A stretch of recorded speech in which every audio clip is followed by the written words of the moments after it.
This is part two to the last video. You know what? This is worthy of a part two, because let me explain something.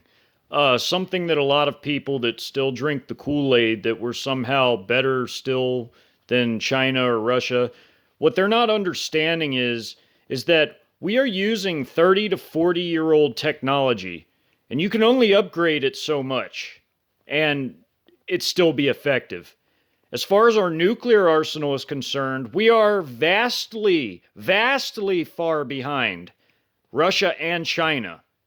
And yes, hypersonic weapons are an important new development because they can avoid anti-missile protection systems, and they do it well. So we have no working prototype in mass production still, and our enemies know it, all right?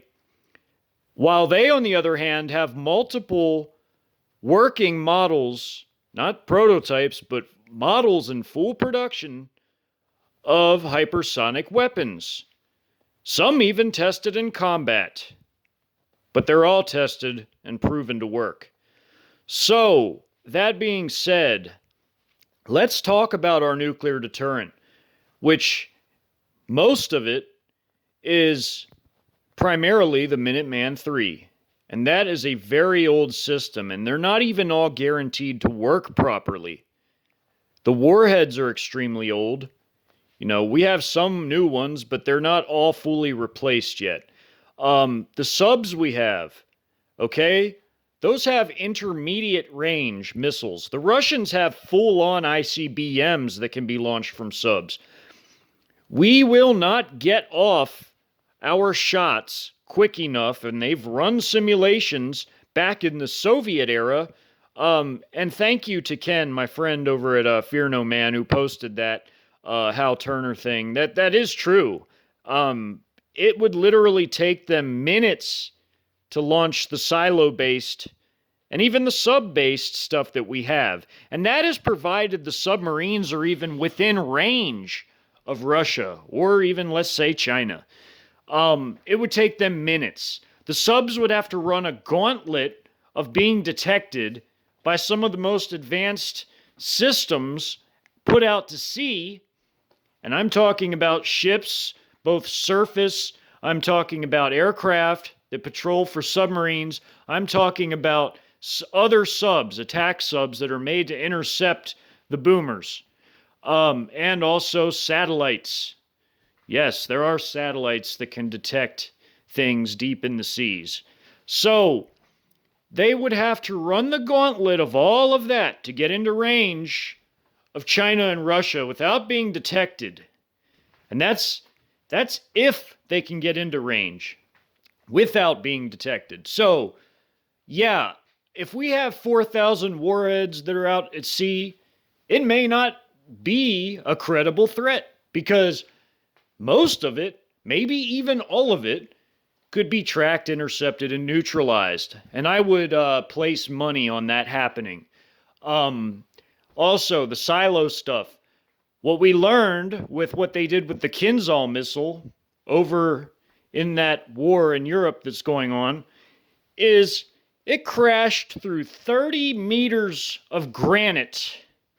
A bunker, a concrete reinforced bunker under 30 meters of granite, and destroyed it, where they kept their Tochka U missiles and other types of weapons that were vital to the Ukraine forces, I'll just say. And they destroyed it with a Kinzhal, with a conventional loadout.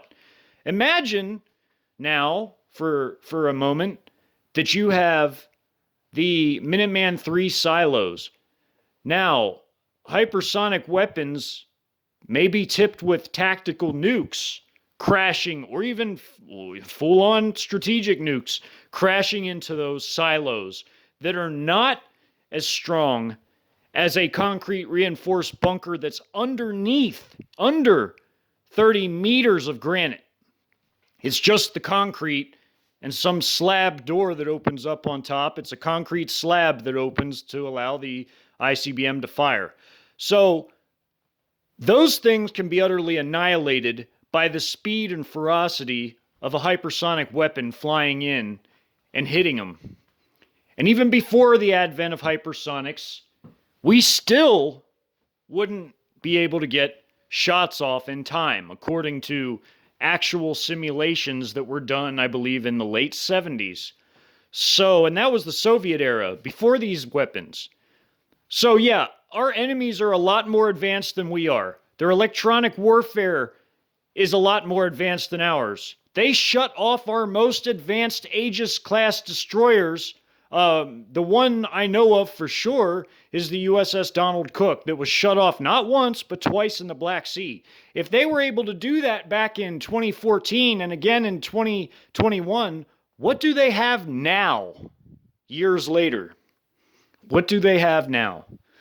You know, we don't have anything like that. And I know we don't have anything like that because we haven't done anything like that to anybody, but they've done it to us. How is it that we've had all these planes mysteriously crashing inside our borders, along the border with Mexico and up along the border with Canada? How do they just mysteriously crash? They do not let planes fly unless they're in perfect working order. All the maintenance that must be done for a plane to fly has to have it in perfect working order.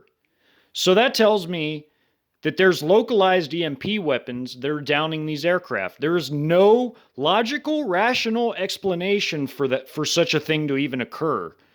They will not let a plane, they do not have shoddy maintenance to a level where they're going to let a plane that's in total shit condition up in the air. They're not going to do that. I know they're not going to do that. So how is it that these planes just mysteriously fall out of the sky? It's called a localized EMP weapon. They are real. Look them up. You can even see one being used on a test on ground vehicles. They have video of it. So it's not that far-fetched to imagine one being used on aircraft. It would be a way to down a plane without being detected. And that is absolutely going on. Our enemies have stuff like that. The electronic warfare systems they have can shut off our most advanced guided missile ships, our Aegis-class destroyers. The Russians did it with an old-school Su-24 on one occasion and an old-school Su-25 on another that carried those jamming pods. They have the Murmansk system. That's the electronic warfare system that can totally shut all of our equipment off, like a light switch. They interfered with Israel, not but several weeks ago. They interfered with their entire aviation industry and airspace. So we are not getting involved over there because we know that Russia is holding back 95% of their entire military forces. 95%. People are talking trash about Russia, but the media has spun it in such a way to where they have deceived you into thinking that what's going on there is something that it's not. It is not a full-scale invasion. It is a limited incursion, and I've told you all this before. So Russia has committed about 50,000 ground troops inside of Ukraine itself. Ukraine is so desperate, they need NATO and foreign aid to fight at this point. Their military has been worn down to the nub by a force that it outnumbers locally. And by that I mean inside Ukraine itself. The Russians only sent 50,000 of their 3.2 million strong armed forces, regular armed forces, and that's reserves too, plus their 300,000 paramilitary, which makes it a total force of 3.5 million. Of that, they only sent in 50,000. So for 50,000 troops to be doing the damage that they're doing to a force that outnumbers them by 10 times or more, it's pretty damn incredible. Pretty damn incredible. Very incredible. They're no slouch. And the media is not giving them that sort of credit because it's a propaganda campaign. It's a war. Propaganda happens in wars. They're going to spin things to call them things they're not, or to say that certain things are things that they're not altogether, like that Russia's weak and losing.